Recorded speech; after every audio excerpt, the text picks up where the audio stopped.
Good evening. Hello. Happy Friday night. I am out here getting the rest of my steps, which is about 3,000. So I'm going to do about 1.5 miles. Sunset. Sunset. It is. Here we are. It is sunset here in Michigan. It may already be set. I may be walking in the dark. But anyway, excuse me, we just had a really good dinner. It was a sweet potato beef stew, and I had a biscuit with it. It was really good. I will share the recipe with you.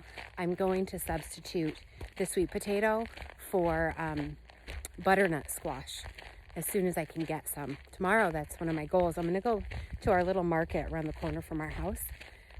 Local farmer's little market, and see if I can see what squash she has, if she has any. I don't know, it might be a little bit. We harvested all ours, but it seems like we have spaghetti squash and mostly pumpkins, and then a bunch of like daisy squash, which I don't think you eat because they're individual size squash. I'm not sure how we got those, but they are more decorative than they are sustenance. So anyway, I have a subject I want to talk about. I kind of want to just talk it out with you guys, and then please give me your feedback and your thoughts on this topic. So earlier this week, I had a conversation with one of the gals, and we were talking about things that trigger us to eat. And this is really funny because this week in Charlotte's schooling, we covered in social studies, we covered the basic human needs. Yes. Can you name them? Well, for kindergarten, they're food, clothing, and shelter for kindergartner. I guess she's in 2nd grade. But anyway, they're for elementary school, I guess is what I mean. They are food, clothing, and shelter. But there are a lot of other basic human needs, things that we need not just physically, but also things we need emotionally. And I'm going to expand on this topic later, but I really wanted to get these thoughts out of my brain so I can continue to think beyond this initial thought process. So what I thought was interesting is when we talk about, I guess I'll say compulsive behaviors or coping mechanisms. Typically, they have to do with, or they're triggered by a feeling of insecurity in our lives.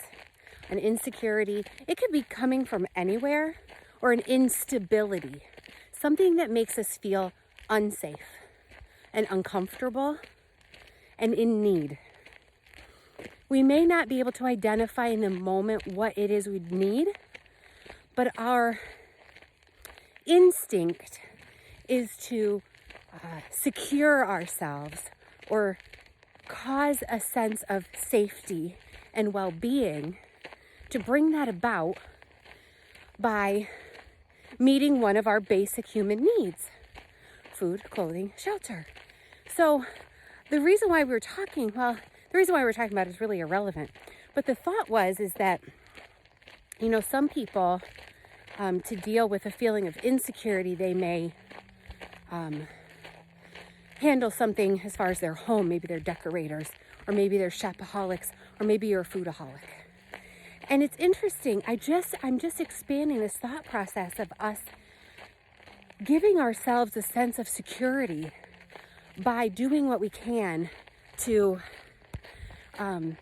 supply ourselves with our basic human needs. Food. So there's a safe feeling with food. Nobody can truly deny you food or set restrictions on that. Gosh, it's getting dark. I'm gonna turn around and let the sun's light. I'm so sorry, this is gonna be dark. So maybe just listen to this on audio. But I don't know. What do you guys think? Does that resonate with anybody? That idea, that thought of insecurity. The insecurity could be caused by anything. Anything could make us feel that way, or vulnerable, or unstable. but that we, in survival mode, trying to manage those feelings, we revert back to caring for our basic human needs to make us feel safe and secure and cared for. And the one that's the most easily accessible to anybody is food. Food, because it's a basic human need. And we don't live in a third world country, and we most of us are, and I guess I don't want to make a generalization. We're not living below the poverty line. We're not struggling to feed ourselves day by day. Otherwise, you wouldn't be here listening to this, because you would be like, girl, I'm hungry for my next, well, I guess we're all hungry for our next meal, but I think you guys know what I mean. I don't know where my next meal is coming from. But this whole thought of feeling insecure, feeling unstable, feeling vulnerable, all of those things make us feel unsafe. And when we feel unsafe, what do? We, like fight or flight, I don't know, that might not be the right term, but that we decide that we need to secure our basic human needs. That's the thought process. So how do we handle that? Here's the sky behind me, dark. Oh, well, thank you. Somebody turned the lights on. So I just got my 10,000 steps, which is great, except some of y'all know, the gals know, that Tamara is going to step it up today. And instead of taking her 10,000th step in her PJs before she hops in bed, her goal, the lights got turned off again. Her goal today was to step it up and get 12,000 steps. So I'm going to keep my little tushy moving. I might not keep you with me, but anyway. So I had this little epiphany about it. And the whole thing to me is now, if we can acknowledge that is what we do, and we can say, okay, in this moment, what need is left unfulfilled? It's not always the food, the clothing, or the shelter. It's our other needs, which I'll get to in another discussion probably tomorrow in a window somewhere in my house with a cup of coffee. But my whole point is, if you can stop and say, what is it? What need is there that I am trying to use the food to comfort me, to make me feel safe, make me feel secure, make me feel stable, make me feel strong? Maybe we then can adjust the behavior. You know, I'm all about thinking about the why behind what we do. And this might not apply to all of you, but it may apply to a few.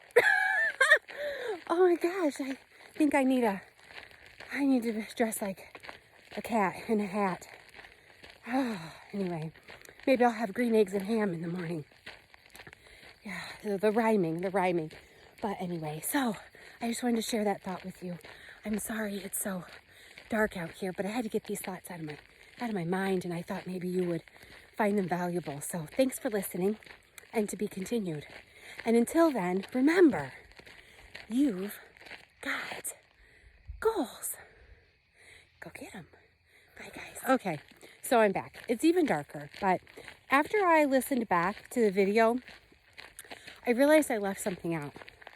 And the part that I left out was that when we feel insecure, unstable, unsettled, vulnerable, typically in that state, we are not naked and without shelter, which is why the other basic human need, did you count how many times I said it in that other video?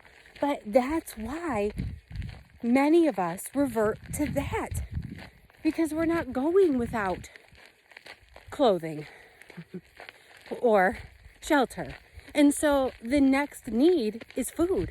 So when we don't have it, and that, I think, is where that sense of urgency comes from. I have to handle this feeling now, right? That's emotional eating. But it's emotional because there's some other need or deficit or deficiency in life causing us to feel unstable, insecure, and vulnerable. That's my thought process on it now. How we work through it, I kind of mentioned that in the other video. But knowledge is power. So, gosh, I'm so sorry it's dark. But when I have something on my mind, I got to walk it out. So I'm almost, I need less than 600 steps to meet my goal today. So I want to sit on this.